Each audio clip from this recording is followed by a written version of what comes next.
Hello, everybody, and welcome to Season 2, Episode 7 of Rift Happens. I'm Justin, joined as always, as regularly by my co-host, Lucas. Lucas, welcome back to Rift Happens. How was your week? Oh, it was pretty good. I've been playing a lot of Elden Ring, which is nice. Just getting frustrated when I'm away from work is surely great for me. But, it's fun dying to the same boss over and over and over and over and over again. Are they dishes behind me? No. Okay, Robbie, that's rude. I don't appreciate you making fun of my disc golf disc. Disc golf, not frisbee. Yes. So. Froth. You live to froth? Froth. I live to froth. Yeah, we were talking about that prior. The little mix-up of his webcam is turned a little bit over to the side to have a little bit of a different background.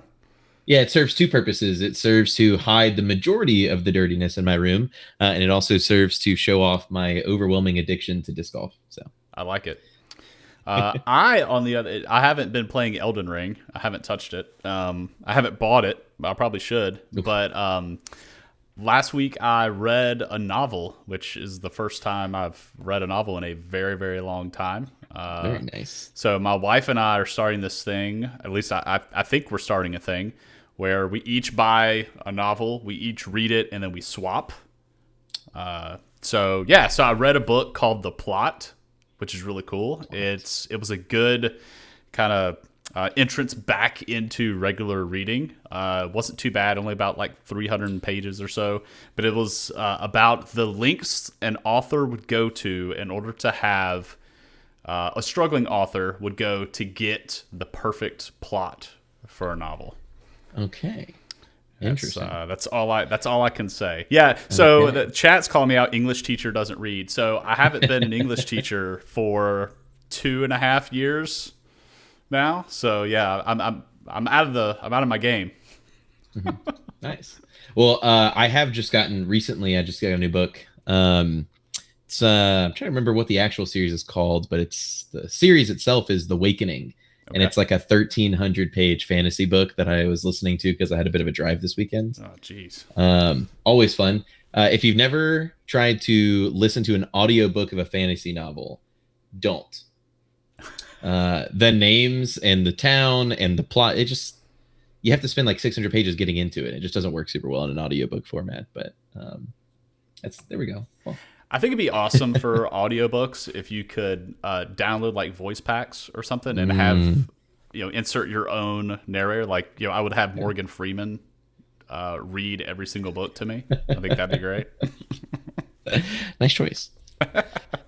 I'll try. All right. Well, I guess one more off topic. I brought it up to you earlier, but for anybody unaware, Lucas and I play on a organized fives team of other coaches, and we played Clash last night and got absolutely smurfed on in Game 3. We made it all the way to the finals and got dumpstered in the final game.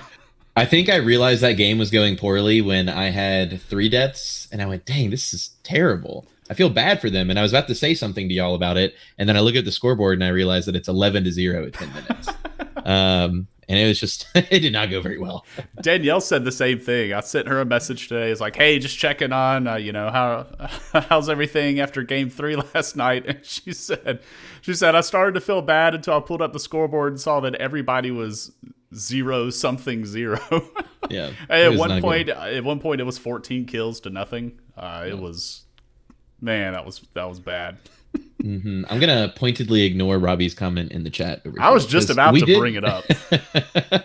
We did have some, we complained about the third game, but we had some really nice highs too. We did. It was game 1, good. we just kind of rolled everywhere. Game 2, we had a 40-minute slugfest where we were behind pretty much the entire time until some really clean macro play. We pulled it out. So I'm going to count us as 2-0. And then we just chose not to play the third game. That's it. Losses don't count. That's the patented Rubiel and Lucas method for counting wins and losses. Awesome. Well, we have I think it's a really cool episode of Rift Happens. I'm looking forward to this one. This is really custom tailored towards our coaches. Obviously, we are part of this podcast is burst from a coaching community, Coach Rivals. Check us out at coachrivals.gg.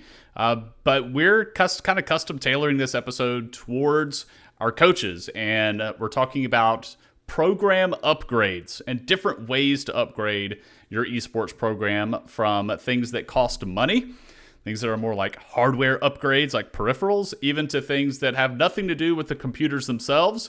And then we're going to dive into things that are absolutely free, free ways to upgrade your program, because in Scholastic Esports, there's not necessarily or not always an abundance of funds. I know we've got some coaches that are selling popcorn, and apparently that goes really well. Yeah, we have, I think my final count was like 5 coaches, including mine. I'm selling popcorn March 22nd through the 26th. Little shameless plug there. You want to drop the link in chat? Yeah, we will. Whenever March 22nd pops up, it starts on a Monday. We're going to do Rift Happens. I'm spamming the chat. Awesome. So, yeah, as mentioned, this episode is appropriately entitled Upgrades with an exclamation mark. And we have the donger there if you're watching the VOD of this later. But we've got the donger there. We're going to be covering several different topics. Some are a little more informative than others. Some of the other topics then go into just kind of like personal experience and what we say are benefits of the upgrades. Again, we are going to cover some that cost money. Maybe you're looking for some practical things like that. You have some money that you have to spend, and you don't know how to spend it, or just kind of want a little bit of an opinion, or at least some direction on how to spend that money. We'll talk about some of that, and then get into how some of our programs in our community are upgrading their programs, not only from listener feedback, but I dove back through some of the channels in the Discord and found some really cool pictures from our coaches that have been posting them, and I really wanted to shout them out and show the really cool things that they're doing and upgrading their program. So first and foremost, I do want to talk peripherals, and Lucas, you went through this recently personally, right? Upgrading your own setup, right? I did very recently. For the last probably 6 years now, I have been playing all of my games, right? My single-player story-based games, my indie games, my competitive esports games on a 24-inch 1080p 60 hertz monitor. Recently, before that, I had upgraded to a 3060 Ti and a Ryzen 5600X. And I was talking to a friend about it, and they're like, dude, if you have not upgraded to a 1440p monitor with 144 hertz, then you are struggling. Like, it's going to change your life. Mm-hmm. And I kind of blew him off. And then we got a bonus at work, and I was like, you know what? It's time. It's time to do it. So I did. I got a 27-inch curved 165 hertz 1440p monitor, and it is like I have new eyes. It's actually insane.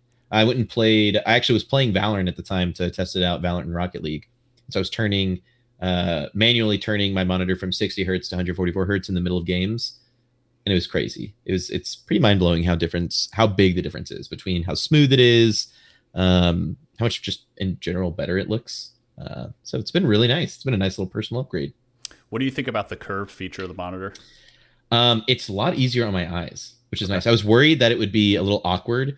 And the only time I ever notice anything weird is if I'm above my monitor looking down at it, which is maybe 2 seconds out of my gaming time when I'm standing up and sitting down, or when I'm far away. And that's pretty much it. When I'm here, it's really nice. I don't know. It's just a little bit easier on the eyes. Cool. Yeah, we had curved monitors at Spring Hill already in the lab before I came in, and that was my kind of first experience with it. And yeah, I was pleasantly surprised. Because I thought it was gimmicky. Like when they first came out, I was thinking, okay, this is just like, is it really going to make that big of a difference? And I wouldn't say that it makes a gigantic difference, but it's definitely there's some merit to it for sure. Yeah. So first peripherals, let's talk keyboards for a second. So if you're wanting to maybe spend some money to upgrade the lab, these are the things we're gonna talk about. Keyboards first. The biggest thing that I would say that you need to kind of know as far as upgrading keyboards are the differences between the 3 types of keyboards that you could run into: mechanical versus membrane versus optical. So let's start with membrane keyboards for a second. A majority of the keyboards that you have in the school system already, that probably comes shipped with the computers that you're your school already has, are membrane computers, which are basically you have all the keys, and then underneath that is this rubber membrane that when you're pushing the keys down, it basically makes contact with the membrane, which then makes contact with like a circuit board, or I'm not totally sure on all the inner workings. But the biggest thing about the membrane keyboards is they eat inputs after a while. Like, you can't push as many keys as you want and have them all register. Like, you can only push so many keys at a time before the keyboard stops registering those inputs. So if you're looking to upgrade your keyboard, I would go with a mechanical or an optical keyboard. The differences between those and membrane is every individual key on the keyboard in a mechanical or optical keyboard, every key has its own switch. So you can push every single key on the keyboard at one time, and all of those inputs would register because they're all operating on their own independent switch. The difference between mechanical and optical being that mechanical is an actual like metal to metal contact, and optical uses light sensors. So when you push the key and the light underneath that key, gets broken or changed, whatever, that's what detects the key is being pressed. You could get into more detail with keyboards. I would encourage you to explore looking at the different types of mechanical switches. You get into some that are like super clicky. I have a really clicky keyboard. You get into some that are very tactile, where you almost get like a physical like a bump response on the keys when you push it. Then you have others that are super quiet, like linear keys. But I would say those are really, really big upgrades, at least keyboards for mechanical and optical for your esports program, because when we're in the middle of like a big team fight or something, and everybody's like mashing keys, you want to make sure that every single keystroke is registered. Because if you don't and you miss the input, then that's the difference. Could be the difference between a one team fight or a lost team fight, right? Yeah, for sure. I also use a 10 keyless keyboard. That's one that doesn't have the numpad on the right side, and that's just because I'm picky. I've actually been looking at one like that recently, so we'll see if I make the conversion. It irritates me because whenever I'm putting in data into our spreadsheet for our ranked fives, I have to use the number bar at the top. I can't go in here and use like the fast like calculator functions of the 10 key. So that's really irritating. But for keyboard upgrades, definitely I say I vouch for mechanical or optical keyboards. Don't go membrane. And be careful if you're getting them off Amazon, because there are a lot of keyboards out there that'll say mechanical feel. And what it is it's actually still a membrane keyboard, but it just gives you like a tactile response, or they'll even have some clicky stuff in there, but they're actually still membrane.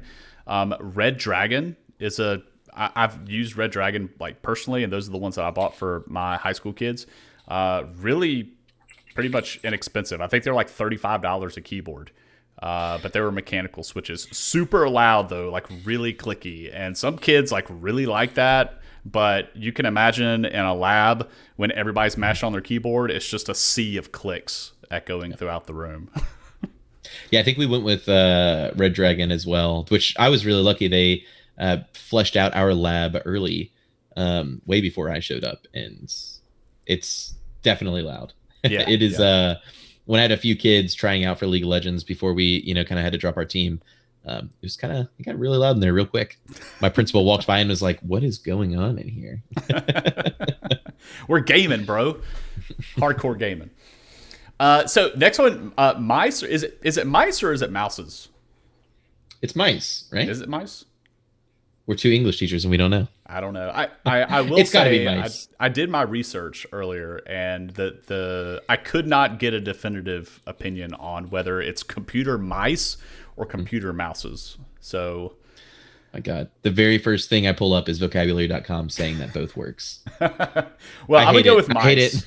I've always said mice. So if you want to upgrade your mice or your computer mouses, extra buttons are always good. Some are overkill. There was somebody in our Discord server that says their Chase says it's computer moose. that they've got a kid that uses an MMO mouse that has like 9 extra buttons on the side, or even up to 12, and they don't even use their keyboard for abilities. They use the mouse for abilities. I can't imagine that. I think that's a little much, but definitely if you're looking to upgrade your mouse, I would say look for a gaming mouse that has some of those extra buttons. Like for me personally, I have 2 extra buttons on the side. I bind that to my active abilities in League of Legends. So instead of having, I can keep now. This is also a discussion too. Is do you put all 4 fingers on Q, W, E, and R, or do you only put 3 fingers on like Q, W, E?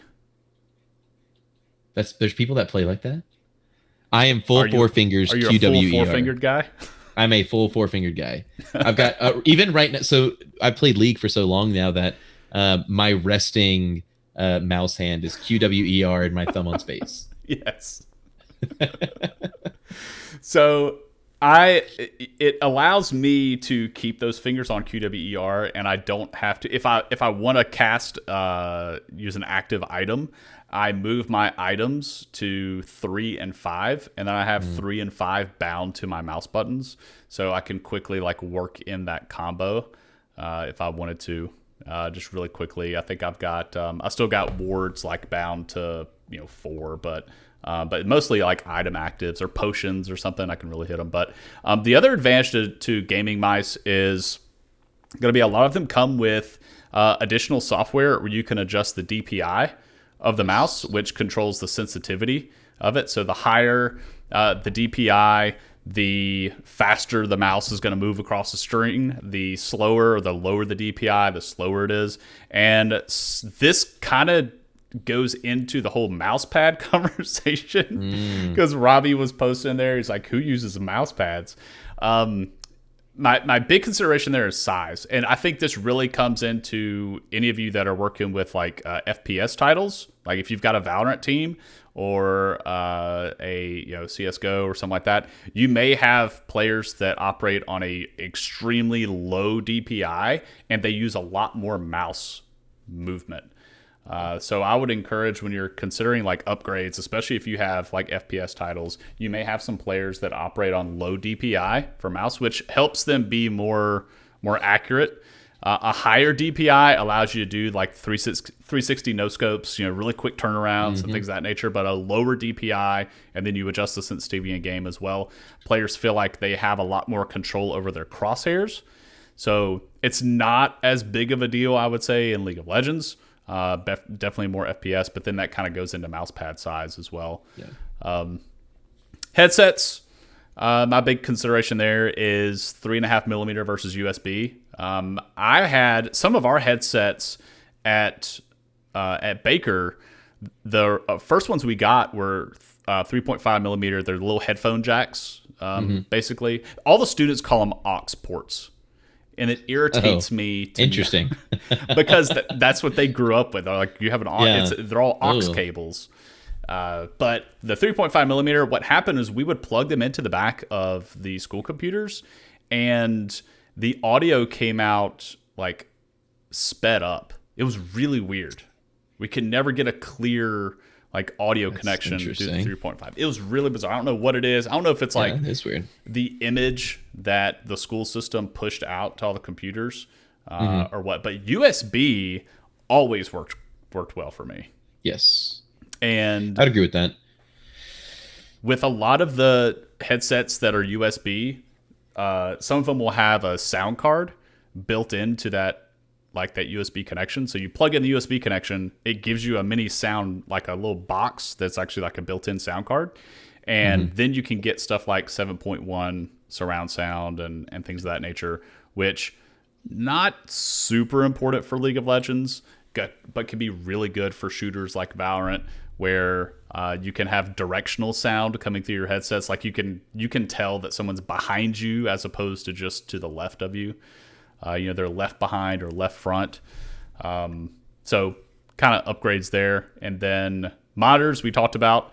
Now, your issue with the monitor is you had the hardware to be able to have the high refresh rate, but you were gated by your monitor technology. Yes, which is the main reason that I upgraded, right? If I was still running my old 970 and my Intel, I don't know, I think it was like a very, very old i3, then there's not really a reason to upgrade, right? I'm not going to be able to take advantage of the 1440p resolution or the high refresh rate, right? If you're not getting over 60 frames a second in League of Legends, there's not really a reason to go 144 hertz, or where it's more important and where people feel like it's more important in your FPS games. If you don't have the hardware to consistently run at 120 FPS, then there's not really a reason to get something over 100 over 60 hertz, because your monitor can't really keep up with it. So, right. Do you use vertical sync? I do use vertical sync.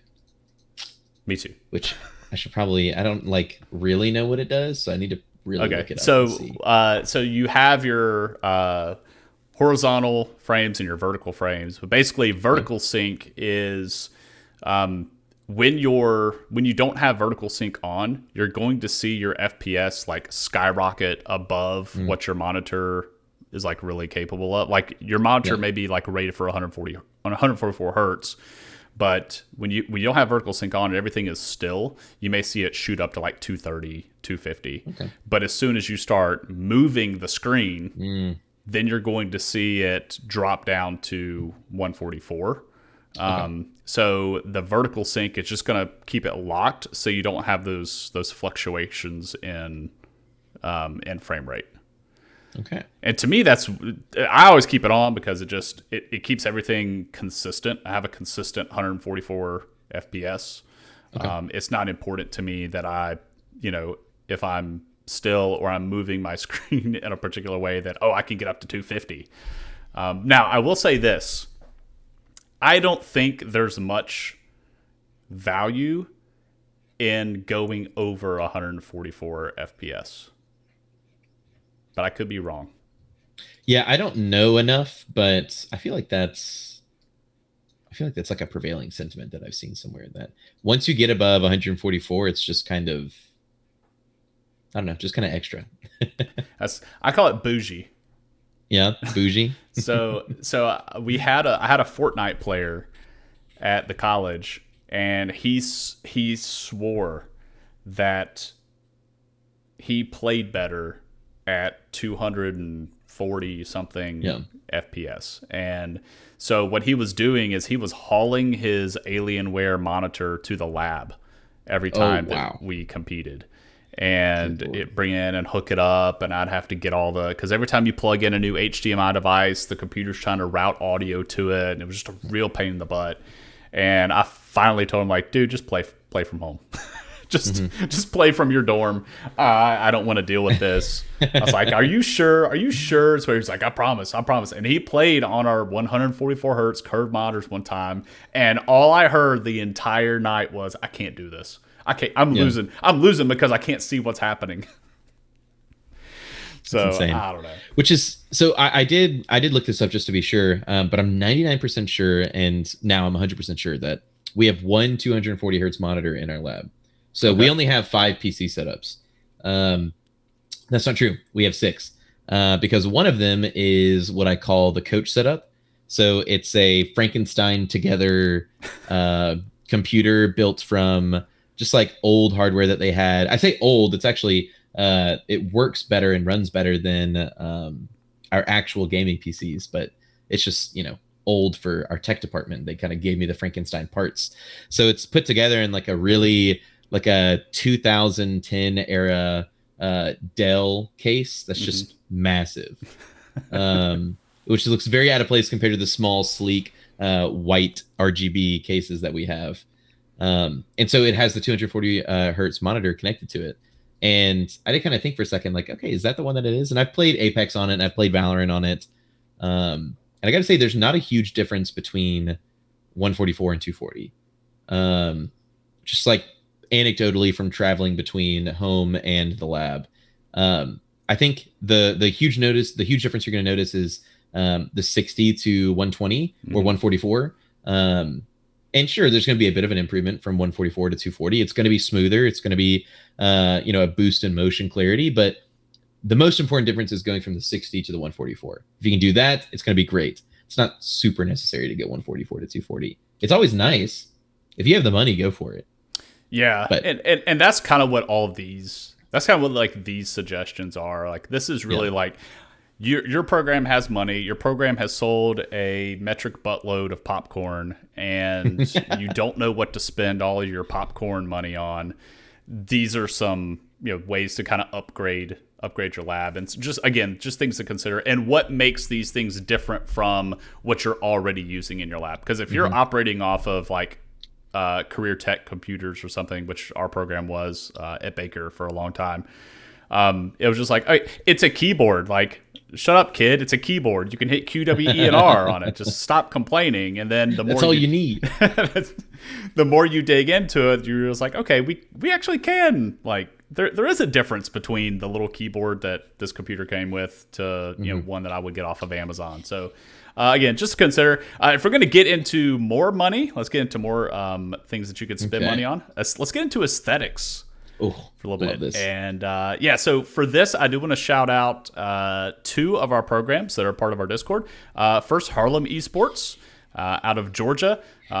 Brad Williams has absolutely decked out the lab. They painted a big bulldog on the wall, and he RGB lighted the heck out of this lab and put the LED rope lights everywhere. It's pretty dope. I'm not gonna lie. Yeah, it looks great. I think it's probably going to be the next stage for a lot of the programs that are already established and already have their setups and already have their personal room, is organizing a room to make it look the way you want it to, right? I mean, my computer lab, unfortunately, we have our gear, we're ready to go, but we don't have a dedicated space, right? We're sharing with the robotics team. And we can't decorate it the way we want it to, because it's not just esports, it's also robotics, and I'm not involved in that.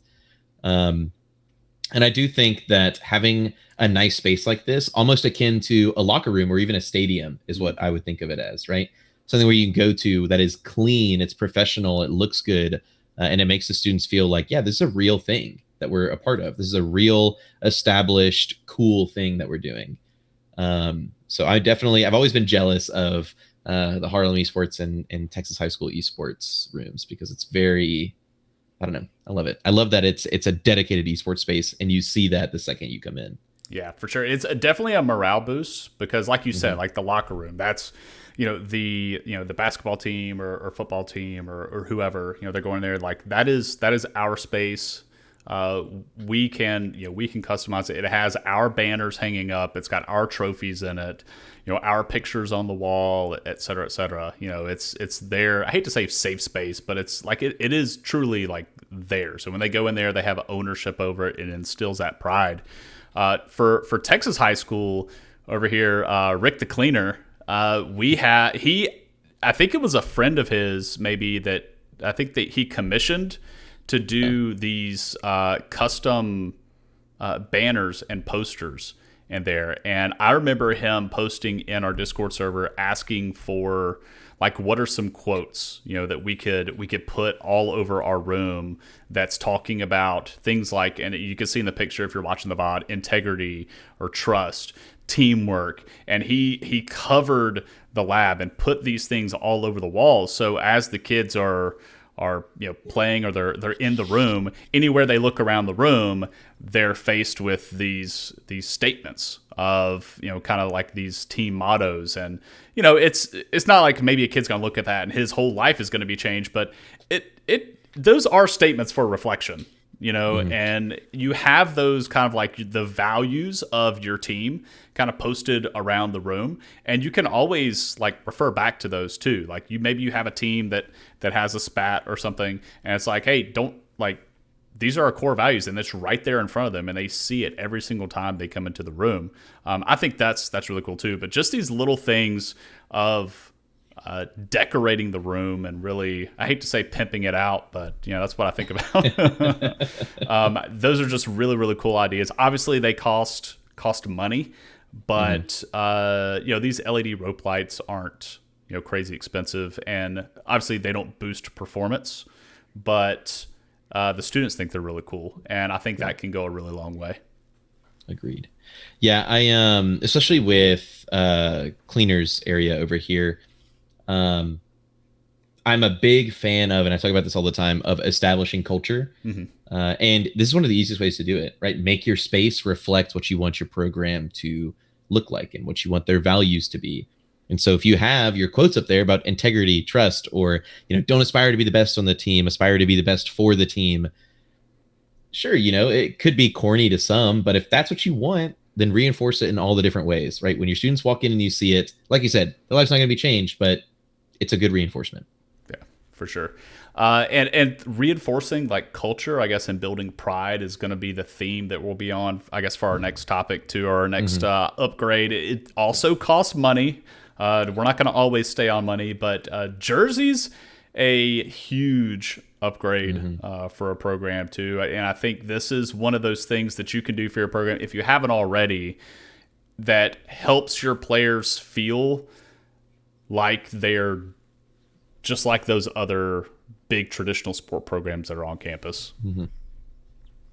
Yeah, were y'all able to have jerseys by the time you left your school? Yeah, so we had the ones that we did when I was at Baker were through Champion, and I think that was before some of these other big jersey companies came forward, like Esports Gear and Skulls and things of that nature. So we went through Champion, which is basically, I had a lot of stock designs to kind of choose from. I'll see if I could dig up a picture and put it up here. But I still have the jersey in my closet. But it was still really cool. Even though I look back at them now, it's like, man, now with the technology that there are for jerseys, there are so many cool things we could do. Like we're featuring two here on screen here. One from Van Cleve, which is really dope, and this from CRHS Esports, the Ravens. Both these jerseys are really, really cool. We've got a lot of really cool jerseys through our programs in our community. But yeah, our jersey through that we got at the high school level was nothing like these, but still just having something that they could wear on game day was really, really cool. So we knew game day was Tuesdays, and if the football team gets to wear their jerseys to school on Fridays, then my kids are going to wear their esports jersey on Tuesdays because it's game day. And I think that was really cool. Yeah. And I think that's, another really good point is way before right when we got started last year, my main concern was, okay, get the kids started, get them ready, and let's have a season. And it was great, right? They love being able to come in and play and practice after school. But when we took our pictures for the yearbook, or when we took a picture commemorating the state championship they won, my kids are just kind of showing up in t-shirts and past Christian gear. And that was it. We didn't have a dedicated jersey. And so you flip the page and you go from football. You have, in our case, 60 kids seated in the bleachers of the football stadium. Or they have in our case, they had like a military vehicle that they were all posing on, ready for their big day. They're all wearing jerseys. They're there with the cheerleaders and everybody's decked out, and they look like they're a part of a group and a team. And then my guys who won a state championship flip over to the next page, and it's, 3 t-shirts and some jeans. Yeah. So when we were finally able to get a jersey design done, I was really excited about it, and still am really excited about it. Currently we are, and I don't know how many schools are in the process of this or have done this, something similar. We have a relatively small program, so it's really easy for me to raise the funds or request the funds to buy a set of 15 jerseys, right? And I have no names, no numbers or anything like that. Just, 3 small, 3 medium, 3 large, 3 extra large, up until, however much we need. And it's been really nice to have, right? We were supposed to take pictures the other day. All my kids showed up. Boom, I whip out the jerseys. We're good to go. And you can see kind of their eyes light up and they get really excited. So jerseys were really relatively, compared to the rest of these, relatively inexpensive thing to hop in on. Yeah, for sure. And a lot of these companies now that are doing the esports jerseys for schools will also put up a free shop. Some are free, others are not necessarily free, but you kind of have to shop around. You find what each business offers. But they can put up a shop where they can order, or somebody can come in and order your esports gear like on demand, and they'll do a stock image for like the jersey, but then they'll also have like joggers and hoodies and things like that. I think I saw Coach Mustang in the Discord server. She was talking about her girls wanting not only jerseys but also hoodies too, which is really cool. And I had one year, I had my players request not to do jerseys at all. They wanted jackets instead. Oh, interesting. Yeah, and I don't know. Have you seen 100 Thieves' new jersey? It's like that rugby style shirt. I have not. It's interesting. You have to look it up. But it's got like a faux collar like underneath. Kind of reminds me like the Cousin Eddie's Dickie from Christmas Vacation, but it's Oh, not. It's this not, is this is something. All it's right. different. It's Yeah. definitely different. So they went the non-traditional like esports jersey route. Went a completely different angle. TSM. This was 5 or 6 years ago. They didn't go with the jerseys. They went with the jackets. Yeah, they went with the what were they look like Letterman The jackets, Letterman right? jackets, yeah. So there's still some really cool styles out there. You kind of have to feel out your players and see what they like. They may want to go and try something different. But there are a lot of really cool things out there that definitely will. It's one of those things that boost the morale of your program. It's going to make them feel just like the other athletic groups on campus. And yeah, it's just really cool stuff. More money, but not a whole lot of money. We'll get into streaming. So we're kind of getting into the area that doesn't require any money at all or not very much money. But I do want to shout out a couple of our programs here that are doing some really cool stuff with streaming. Prior Esports, they are also in our Discord server. They have a separate room that is adjacent to their computer lab where that is now their casting room. And so they have their microphones set up. They've got a green screen in the background. So if they want to bring in their casters, they can actually take the background out so they kind of, blend into the game capture window that's there. But they obviously they spent some money on this to get this set up. But if you are looking to upgrade your program and you don't have a lot of money to spend, I think getting started on Twitch or YouTube Live, something like that, would be something that's relatively inexpensive. They could really get it going with just a headset, right? Yeah. I mean, as long as you have a decent setup, it's pretty easy to stream something like League of Legends or Rocket League. These esports titles that don't require a lot of you or a lot of your machine, as long as you have a decent internet connection, which most of our schools, not something we have to worry about. Right. If we're playing from school, we have some decent internet at least. Yeah, it's super inexpensive. I don't think, in fact, when I think of everything combined, I don't think streaming has cost my program a cent besides time invested. We already had the machines ready to go because, that's just kind of what we already had ready for us whenever I showed up. And other than that, that's really all you needed. I looked up a few things. If anything, the only expense is manpower, right, and time. Learning how to operate OBS or Streamlabs or YouTube Live's format. I don't think I've ever looked at their interface at all. So I don't know how user-friendly that is. But yeah, it's relatively easy. Just a little bit of practice. And the good news is that this is a topic that has been explored by not just hundreds of individuals who are looking to start their stream, but now we have people on Coach Rivals and in our community who are starting to share their expertise and their knowledge. I know Brad, that we shouted out earlier at Lchs Esports, has done a few videos and a few lectures with, what is it? Is it League broadcast? League broadcasting. But what is the web? Oh, is it Ritual Motion? Oh, Ritual Motion. Yeah, Ritual Motion. He's done some lectures there where he shows you not only how to set up a basic stream, but for the more advanced people, how to get a cool interface going that shows you when items are bought or when specific objectives are taken. So you can go very, very small with this and just stream your game and that's it. Or you can go big like we see here with our productions and have your students or yourself shoutcast and add all the extra fluff on you need. So yeah, for sure. Definitely an accessible version. Yeah, all the software is free. Like Streamlabs is free, OBS is free. Your only cost there, as Lucas said, is just putting in the time to learn how to use it. But then once you get it set up, it does kind of run by itself. You could get into some more advanced things and buying something like a Stream Deck that allows me. I know. I think Hernandez Teaches out of TJHS. I'm pretty sure they have one. I know Rick the Cleaner's got one. I've seen him post those pictures. Somebody else does as well. I use one here for when we do our Rift Happens. It allows me to just push a button on my desk and it does scene transfers. I don't have to keep going back to Streamlabs or OBS. So you can invest some money there. You can invest some money into webcams, but not super necessary. Like you could really do all of this without spending a dime. It's just about learning. BIS Houston, which that's Ronnie's school, they use League Broadcast. I think he's the OG League Broadcast discoverer. I think he's the one that introduced it to our server. Yeah, I think we all tuned in for a preseason game, and then everybody that tuned in was like, "Whoa, what is this?" Yeah, and then Brad grabbed it, and Brad's finding that you can load in like custom.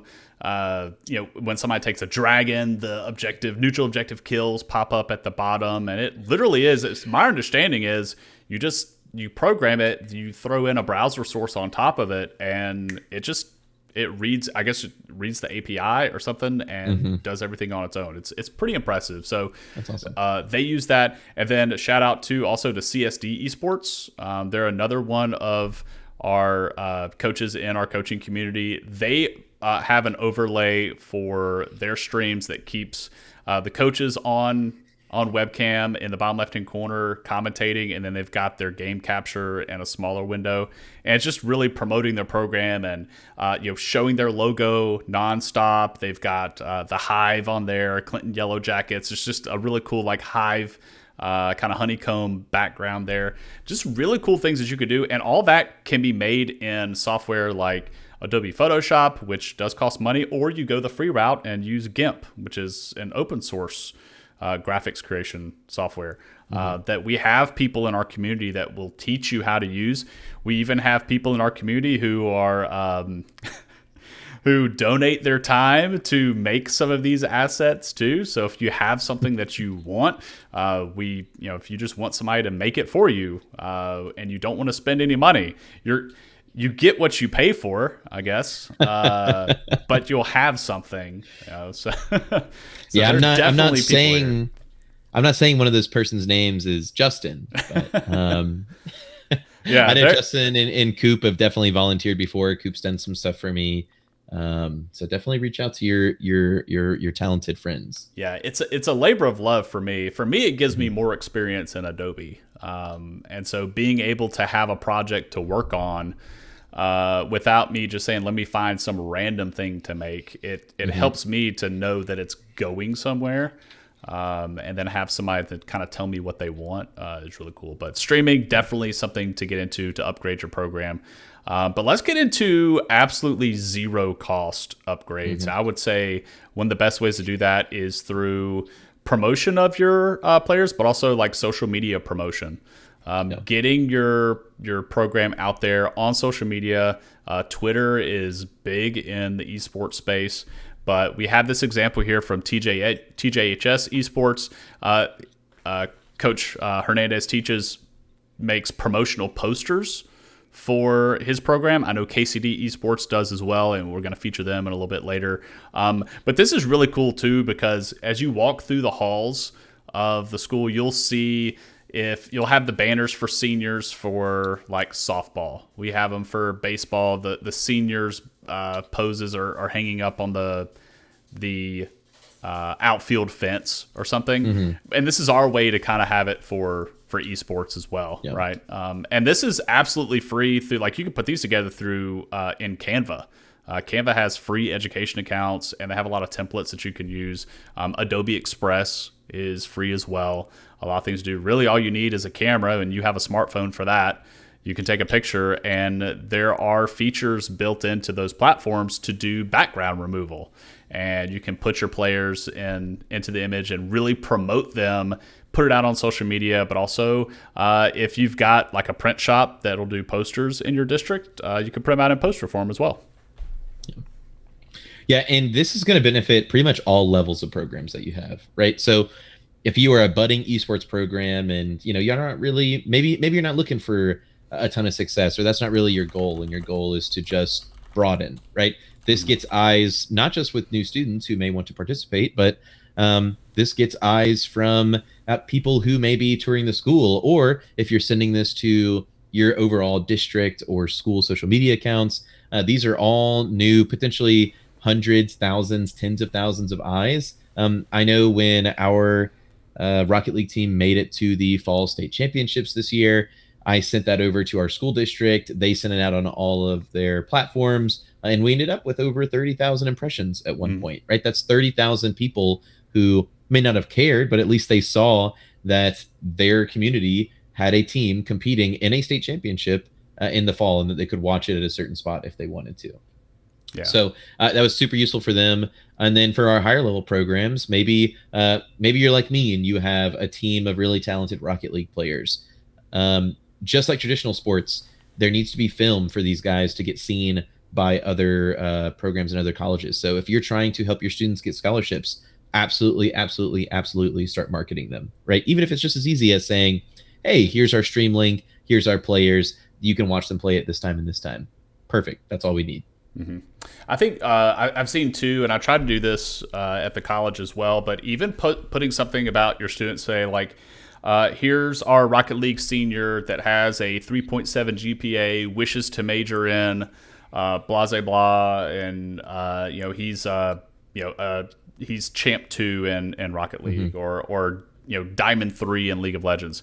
You put that like a player profile, you put that out on Twitter, there are a ton, and you put hashtag esports on it, or hashtag esports edu, you're going to get views, you're going to get impressions, and you're going to have people see that, and you're going to have colleges say like, hey, we have that program, and we have an esports program, and we have scholarships available to offer. So taking that step is more than just kind of upgrading and making the player feel good and feel like that they're being encouraged and they're being promoted and they're a big deal. It's also helping them with options for their future, for sure.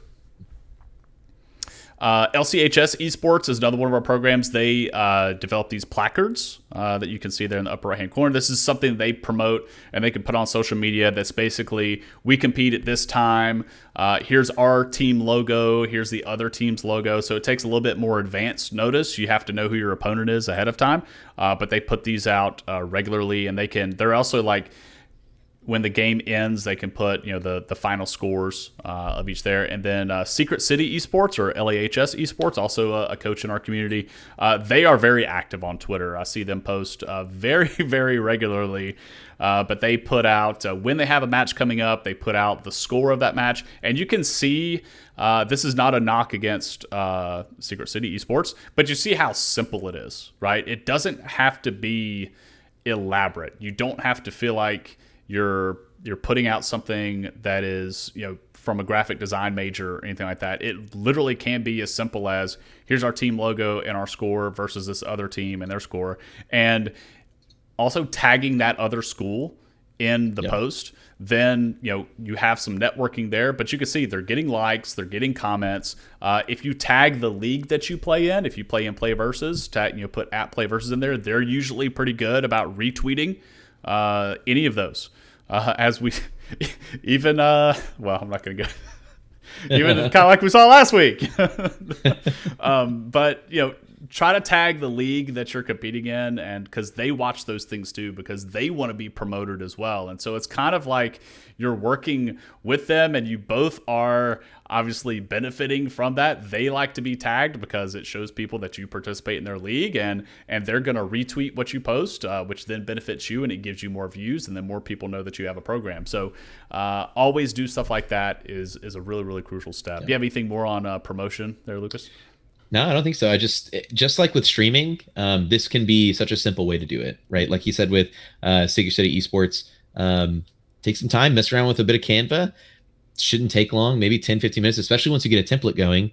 And then for those of you who maybe have a little more resources than that, I highly suggest reaching out to some people who do this as a living, right? And request some social media templates. Mm-hmm. This is if you've got a little bit of cash to spare, I know esports gear in particular, they don't just have They have their artists you can reach out to design your jerseys, but I reached out to one pretty recently about paying them freelance to design our social media templates. And so that's something that I'm looking forward to debuting.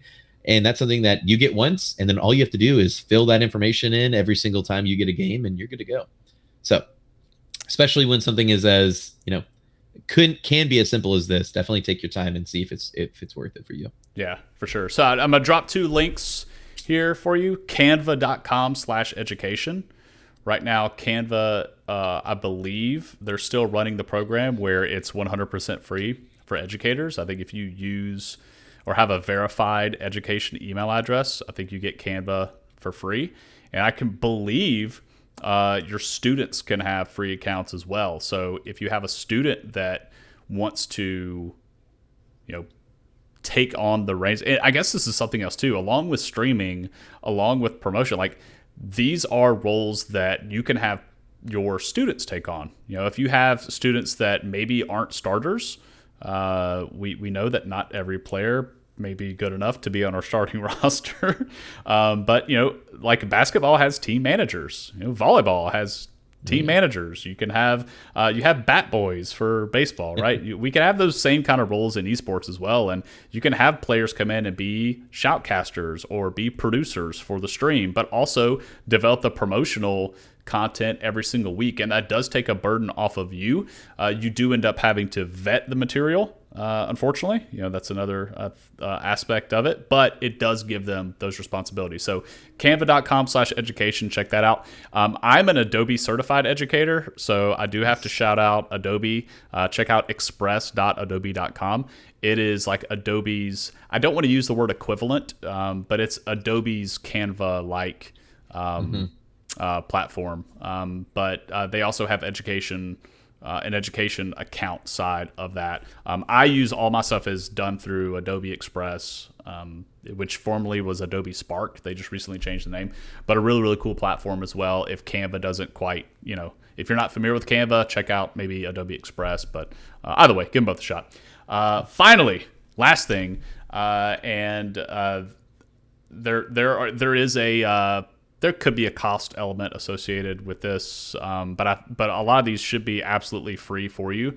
Additional activities that don't really fit in the other categories. So this is kind of like the catch-all category for everything.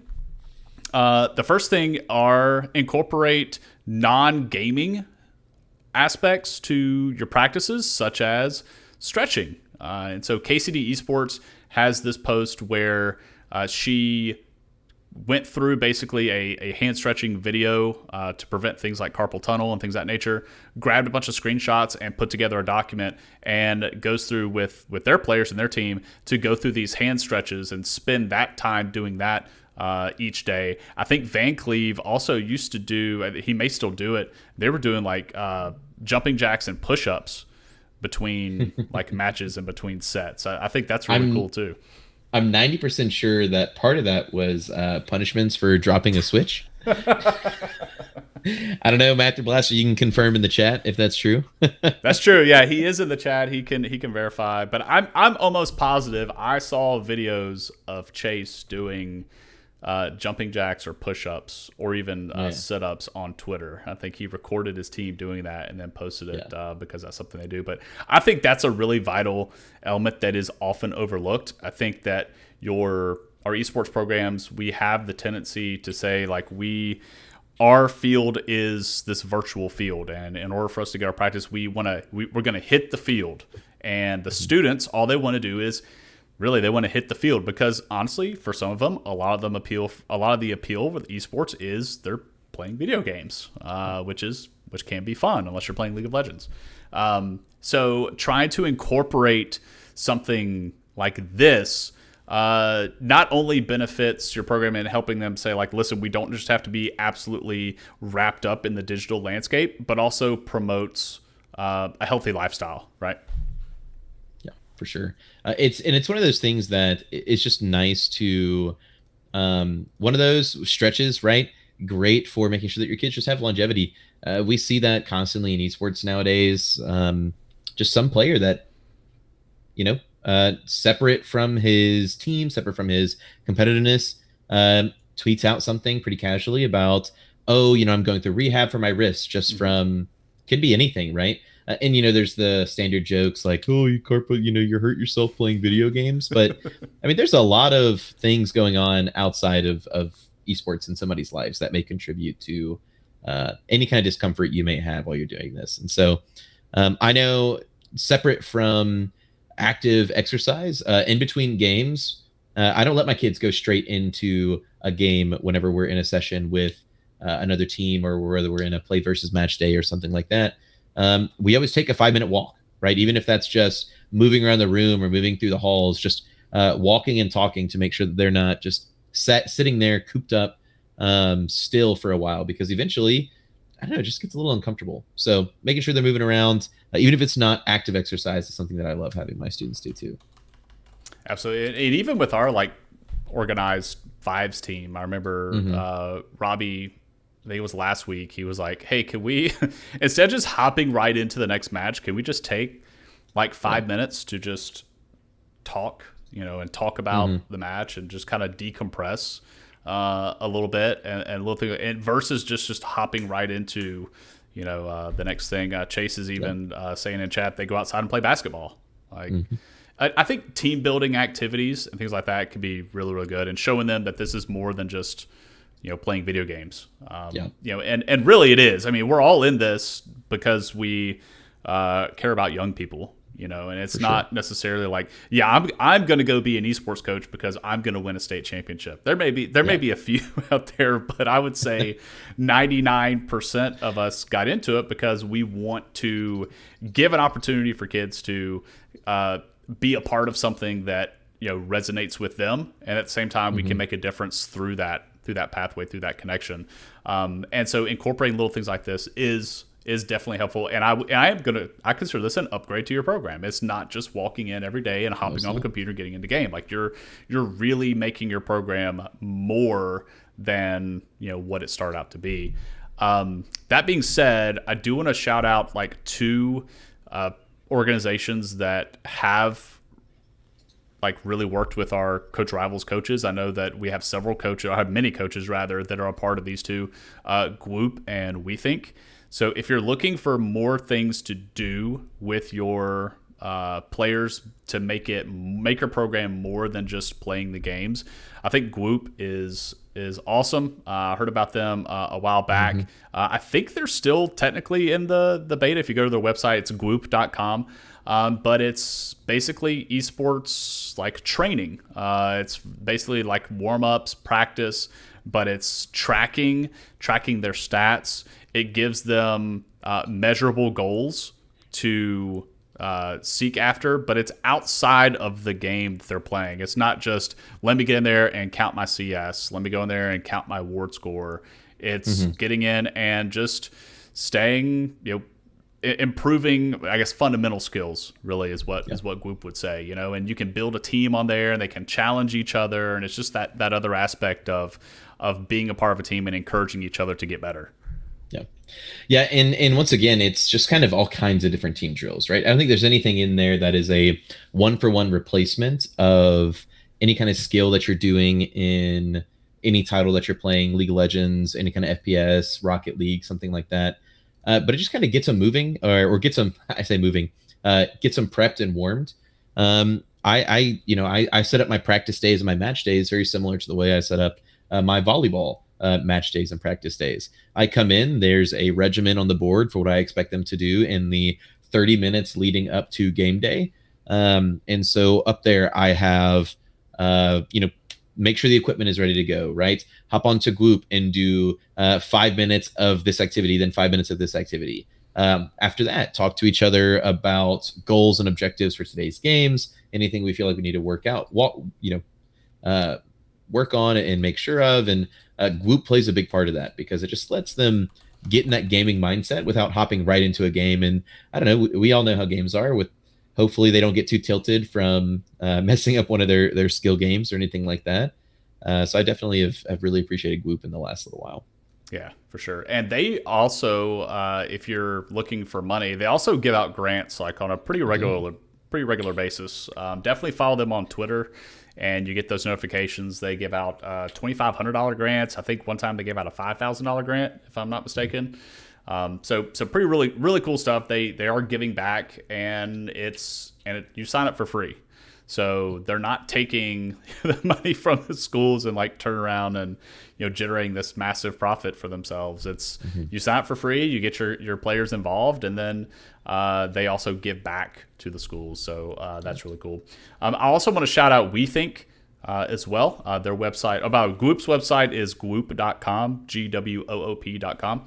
And then WeThink is WeThinkInc.us, WeThinkinc.us. So WeThink is a platform that you can sign up for, get your players involved, and their focus is on building those soft skills in your players and help building them into leaders. So each week they have curriculum on the site where you can pull and talk to your players about a particular soft skill like teamwork or communication, personal responsibility, things like that.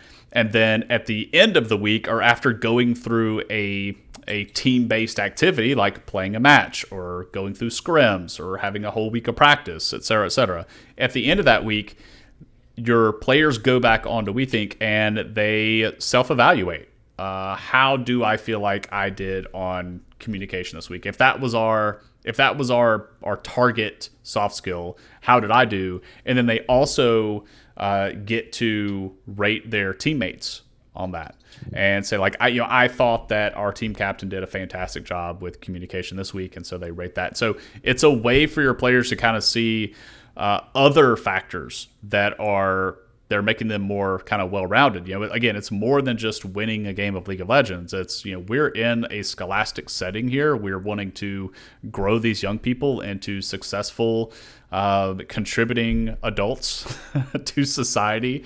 And one way of doing that is to use esports and use platforms like WeThink to help grow those soft skills, make them marketable. At the end of their high school career, you can print out kind of like a resume for them that shows the soft skills that they worked on, and how they were rated by their peers and how they were rated by their coaches. It's a really, really, really cool. I love that. Yeah, I don't really have a ton of experience with WeThink, but I think that's something I definitely want to get started with, especially if I have some of these younger players move into my program. So I've got a contact gonna look for into you. That. Excellent. I'm gonna hook you up with who you talk awesome. to. I would love to get them. I'm actually going to reach out and see if we can get them on the podcast too. I think it'd be great to awesome. Have see if we can get Adrian in here to talk about the platform. And I'd love to get the guys from Gwoop on here as well, just because they do so much for our Scholastic Esports programs, and they ask for very little. I think that's just awesome. You can tell, where their heart is in it, and that's always encouraging. Perfect. So yeah, check out WeThinkInc.us. It is free for K through 12 esports programs. So they actually, if I understand it correctly, it started as a thing for businesses, like for the workforce. So they could bring that, or it started for just standard sports, I think. I can't remember. But it did not, I don't think it originated in the esports realm, but they've navigated there because they see how beneficial it could be, especially in that area. So right now it is currently free for K through 12 esports programs. So definitely check them out for sure. It gives you another way to upgrade your program and make it more than just playing video games. Perfect. All right. Well, anything else to add? No, not for here. Actually, no, this is the perfect time to add. I think something that a lot of people really, really underutilize, and that is also free for the vast majority of these things, are Discord bots. I mean, we're all gamers. We all understand, or maybe not we're all gamers, but a lot of us have grown to use Discord, especially if you're involved in Coach Rivals at all. That's our primary form of communication. And I highly encourage you to look at some of these Discord bots as a way of sprucing up your Discord. I know I personally use Me6 as I think that's the name. Um, Mm-hmm.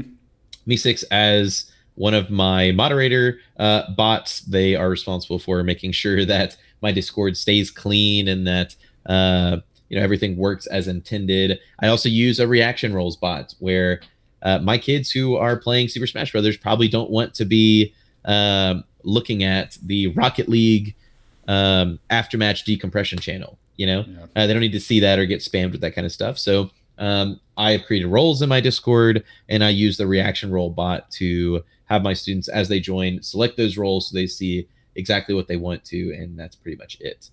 Um, Outside of that, um, I also use a bot called Apollo, which is a scheduling bot.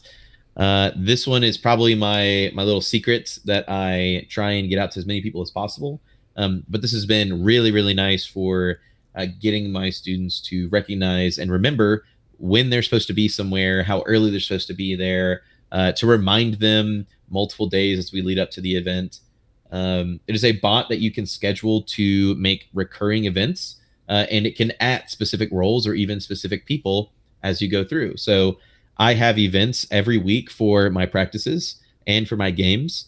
Um, it will create that event about 5 days before the event itself, and it will at the students who are going to be participating. So all my Rocket League kids get a notification every time that is created, and it reminds them not only of when that game is and when they should be there, but also it requires that they put in something. I think there's a reaction role where they give a thumbs up if they can make it, or they give a thumbs down if they cannot. And that gives me a really early look into, okay, what's going on? What's going to conflict with esports this week? And what can I work around? Or who do I have to find a sub for? So definitely encourage you to take a look at those. It's really helped with being able to make sure everybody's on time and that we don't have any sudden forfeits or reschedules having to go another coach's way. Yeah, that's Hot awesome. topic, Yeah, but I didn't think of Discord. Discord's a great way mm-hmm. to foster community with your team and have that place where even if they can't get to the lab, or maybe you only practice after school for an hour 3 days a week Mm-hmm. or so, you still have that space where at any time they can hop in there and communicate and chat and Sure. socialize, and it could be a support group, but also, like you said, it's also a way to help structure and organize. Mm-hmm. So really, really cool. That's an awesome suggestion. I was gonna, and this is one I meant to add to, finding a school that has a very active coach or a communicative coach, a team that you can regularly scrimmage, I think is huge. That could be a really good upgrade for your program, especially one that has a team that's close in your skill level. I know that when I was at Baker, we were regularly scrimming West Harrison High School with where Sones is at, Nice. one of our coaches. So we that's how I ended up meeting him.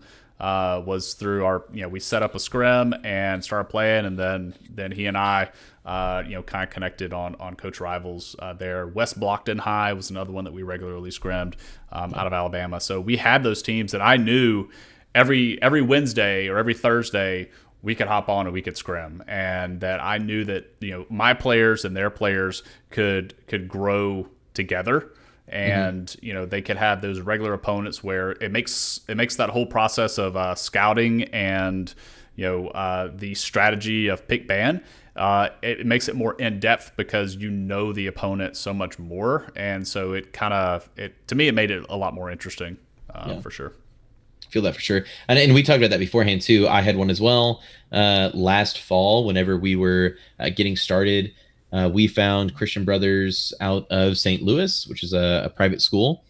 Teams were relatively well ranked and competitive, and most importantly, they weren't in our state, so we weren't giving scrim secrets or practice to anybody else that we may be playing against. And it was nice having somebody to constantly reach out to and know, hey, are you ready to go this week? Great, me too. All right, let's see what we can do. Yeah, for sure. All right, well, let's move into our final section. We asked our listeners to chime in and give us their thoughts. Like how we asked our coaches in the community, what do you do to your program that you would consider that was an upgrade to your program, and what was the impact there? So we're going to get into our listener responses before we wrap this up today. Our very first one came from Allison, or Cartera, out of Arkansas. She said, we've been lucky enough to upgrade almost everything, but our peripherals, their headsets, keyboards, mice, and our jerseys have made the biggest impact. The players feel seen, and they feel like they matter. Anytime somebody walks into my room, they ask about the keyboards, and I get to talk about the esports program and the amazing things we're doing for students. The jerseys make us feel like a team, not just a group that plays video games sometimes. We've had to fight hard for what we have, but it's well worth it. Nice. I like that. I like that we get a coach that like really echoing what what our ideas were with the jerseys. And I didn't get to look at these ahead of time. I could have. I don't say I didn't get to. I just didn't. But it's just really cool to just have that. It's just reaffirmed. Yeah. And to have her really voice how her students feel and the impact that she's seeing directly. Just really echoing what we mentioned earlier. Yeah, for sure. Yeah, love it. Totally agree about the jerseys. It's really nice being able to have that signifier there. Our next response is from Mr. Hernandez Teaches in San Antonio. And he talks about a few things here. He said he's had OMG so many upgrades since we started 2 years ago. First is Discord. Not having Discord when the pandemic hit meant I had no way to do anything with my players. It was only through dedication of kids last year that we managed to survive. 2 donations from four switches, and old CAD machines from a local architecture firm. 3 streaming. 4 assistant coach. She's a godsend. Love that you started off with Discord, because I really think it's such a free. It's a free tool that is such a unique way to communicate and organize your students. It's super useful. And I am also currently searching for my 4th upgrade, an assistant coach. I'm very jealous of you and yours. I was fortunate enough at the high school level to have an assistant coach, or a partner coach rather, that he handled all the Rocket League stuff, and I only handled League of Legends. So whereas we competed on Tuesdays, Rocket League competed on Thursdays, I didn't have to, and we kept him in 2 different labs. We used 2 different CTE labs. So we didn't actually have a dedicated space. We had to use the computer labs on campus, but it was just really nice to have somebody else to lean on that could just take that program, or take that side of the program, and run with it. And there was a little bit of just getting him acclimated to how our tournament platform worked. But beyond that, just a huge godsend, as I'm going to echo what Robbie said there. Definitely a boon to the program, and the just having another adult that can share some of the burden of responsibility goes a really long way. Yeah. Next, we have Piper Maru out of Kentucky. Says the one upgrade that she's made was streaming and casting their games, and getting fancy posters made has really upped both our visibility and respectability. And she has a thanks in there too. But I know one of the things she did is had posters made for her players, and so featured the team kind of like we showed with TJHS earlier. And then she not only... It wasn't just like put on social media. She had them printed and hung up in the hallways and on classroom doors and stuff like that, like really promoting the players in the program. And she's saying not only increase like awareness and visibility, but respectability. Because hey, if we make a poster about something, it's surely it's worthy of attention, right? Versus just kind of flying below the radar, right? Why did she add that thanks on there? I may have assisted with some of that. Maybe. Again, you get what you pay for. Well, she sure appreciates them, so I'm sure they're great. Low standards. Nice. Our next response comes from Rick Allen, or the cleaner out of Texas, who we mentioned earlier when we showed his setup in his room. He responds with jerseys. We've decorated the room, bought very nice computers, have a great space, but when I pulled out the jersey and started to pass them out, they got excited. Some of these students have never been a part of a team, and the jerseys solidified them as a unit. In the weeks since, I've noticed greater team pride, and it's been easier to get their attention, call them out, and coach them. Also, interest has taken a noticeable increase. I've had students that signed the form seek me out looking for their jersey. I hate that I had to tell them that they weren't on the team, but I anticipate they seek us out in the future. The old saying, the clothes make the man, has never rung more true. We have that drip, and the increase in team pride shows it. I like it. Yeah, one thing he touched on too is he said the jerseys solidify them as a unit, and you have these students that have never been part of a team. And that was one of the things when I, got our jerseys for the high school students. That was one of the things I impressed too. Is like, listen, when you wear this, it does help reinforce in them what they represent now. You know, you not only are you representing yourself as you always have, but you're representing our school. You have our school logo on there. You have our school name on there. But as you look around the room, you've got 4 to 6 or however many other people in this room also wearing the same jersey. So now you represent them too. And this is and we've talked about this before. This is nothing new to people that are esports coaches. We know that a lot of these players, this is their first kind of foray into organized team sports. And I would say that jersey definitely is, as Rick's saying, has a big impact on helping them understand that. Mm-hmm. Yeah, there's a reason that when you talk to really any kind of organization, they always tell you, be careful of the letters you wear, because that's one of those things that when you go out and you do something, I don't know, maybe not ideal, and you're just kind of, wearing your regular clothes, that's fine. That's on you. But when you go out there and you do something good or bad in your organization's letters, in their name, in their logo, that's something that can reflect back on them. And so it's really nice to see that that's sinking in a positive way for his team, and that they are, reflecting on that and making sure that they're handling business and working with him. It's especially nice hearing him highlight that he's noticed that practice has gotten easier, or the ability to call them together and get them ready to go has gotten easier. Yeah, really cool.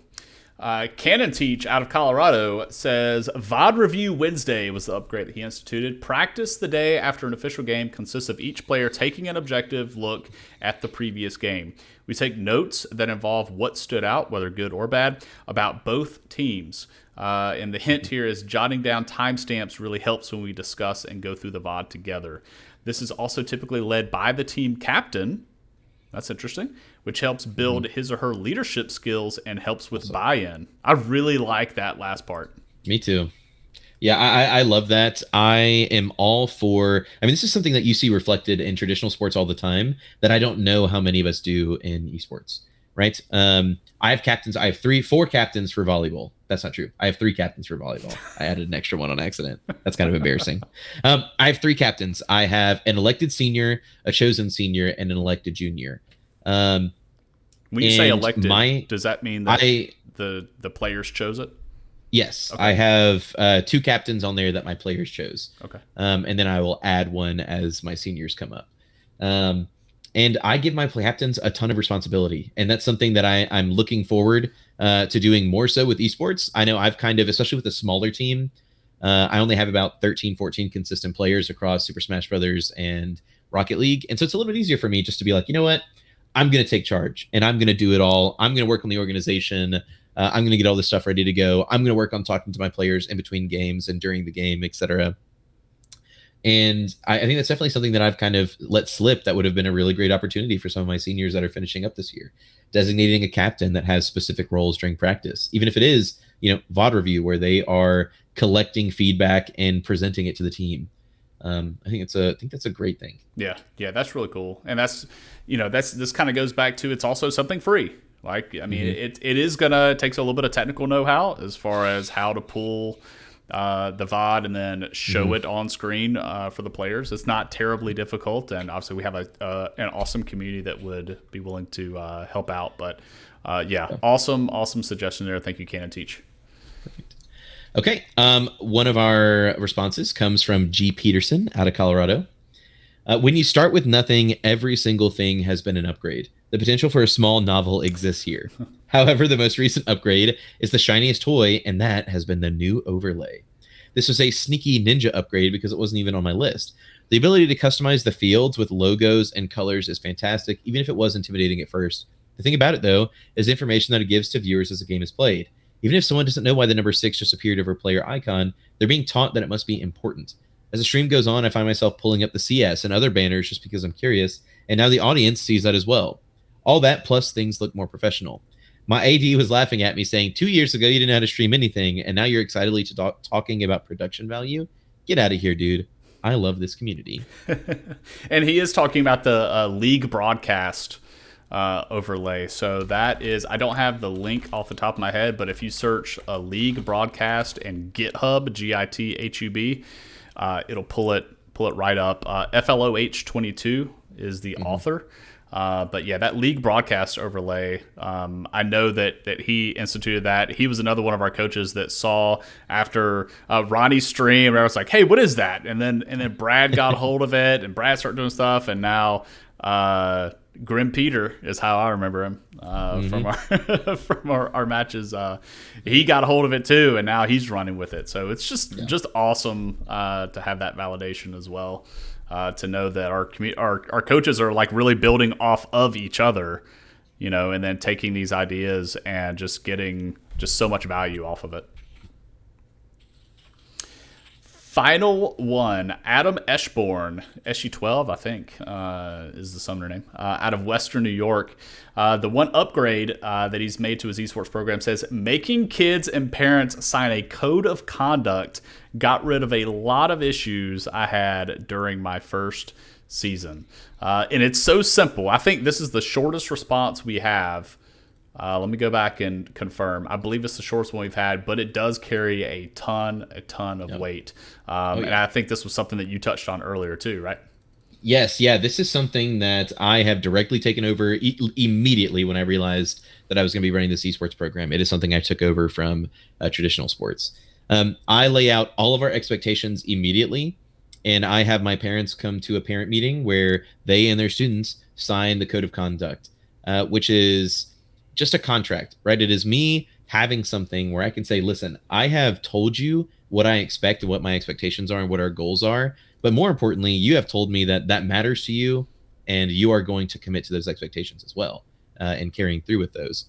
And so what that means is I don't think I've ever really had a problem. I've had one problem in 2 years with a player breaking that set of expectations for something. I remember for me, it was last semester, one of my senior Rocket League players had a hair appointment, and he did not want to inconvenience himself by canceling it and moving it to another time. And so not only did I talk to him about, hey, this is a problem and we need to talk about it. This is something that you've done very casually, but as you can see here, you signed this code of conduct, and we talked about how this needs to be something important to you, and that you've committed to coming to these games and coming to these practices, barring any emergencies. And I hate to admit it, but hair appointments are not an emergency. As much as I work on my hair looking great, I gotta abide by that one. And it's just something that I sat down and I also had an honest conversation with this team. And I'm like, hey, listen, if this is something that, upsets you, you all committed to these expectations as a team. And one of your teammates has not upheld to that. So, don't rag on them. Don't be toxic. Don't be rude or mean. But let them know that this is something that's, something that they've done to let you down. And that fixed that real quick. We played one game, 2v3. I didn't even bring a sub up. It was our only loss for the entire year. It was actually against a partner school here, Eric, right down the road from me, which I was a little bitter that it spoiled our season. But I just kind of turned that back on them, and I said, listen, these are the expectations that you've signed up for and that you've agreed to. And these are the consequences for that. So it made it very easy and has significantly helped with the culture, specifically around taking esports seriously. Mm-hmm. It's not a club, right? We take it as a varsity sport, and that means that I expect you to be here, and I don't accept excuses like that. Yeah, and I like the bringing in the parents too, which is what Adam was saying too. He had the parents sign it as well, and having them understand like this is legit, this is a real deal. And it kind of really goes back to our conversation last week too about forfeits and how some of these forfeits that are happening isn't necessarily the tournament organizer's fault, not necessarily the coach's fault. It's parents that are telling their kids or sending their kids to Walmart, which we heard about, or scheduling a dentist appointment on game day and things of that nature, because parents are seeing it as you said, it's just video games. But bringing them in does kind of set that idea early ahead and helps them to see this is a real deal. This is just like any other sport that the kid would be playing. Their kid would be playing at school or being a part of that organized team. And that, I think, culture is, that word that you're using is huge. And getting that established early and getting the parents on board early is huge. So I'm glad you have a lot of experience in that. You could tag on to Adam's over there. It's just a fantastic idea. And it's been very nice, very helpful. And I think if you're looking to incorporate that too with your program, for any of our coaches that are listening, I'm sure that we have coaches in our community that have their code of conducts that they would gladly share with you. We talked about it earlier about educational content theft in the Discord not too long ago, and somebody mentioned that they hide their name at the bottom of the document, just an off shade of white, so they can always go back and pull it. And this is not one of those instances. I'm pretty sure our coaches will be more than willing to share these resources with you to help you out. And again, help your program. That's what we're all about. That's what we want to do. So again, thank you all for contributing to our weekly listener feedback. Lucas, I think that's going to do it for us. I think that will do it for us. A nice short episode after our forfeit extravaganza last week. I'll be honest, I was going for 45 minutes this week, but clearly we had some really good discussion around some topics this week as well. I think we still broke an hour. But nowhere near as long as the hour and 45 minutes. The best part of this is watching the light in your room go. Oh yeah, the sunlight from the window. Like, as we can see through the episode, we can gradually see it's getting dark outside. Yeah, I love. I like the natural light. I'm right next to a window, and as a result, I don't put my overarching room light on. And so it's really, really obvious when it gets late. I have a ring light over here. Like, I'm full TikTok mode over here. So I saw that. I saw the reflection, and I was like, wait a second, that's not just his room light. That is something a little extra there, a little fancy. Yeah, I've got a ring light. I can change the color temperature. So I know you can't see right now because my webcam's embedded in the thing, but I turn my ring light off. I turn my ring light on. It makes a huge difference, and it really hides my blemishes. I feel like it does well for me. No wrinkles. You can't see any of my wrinkles. No wrinkles. The most important parts.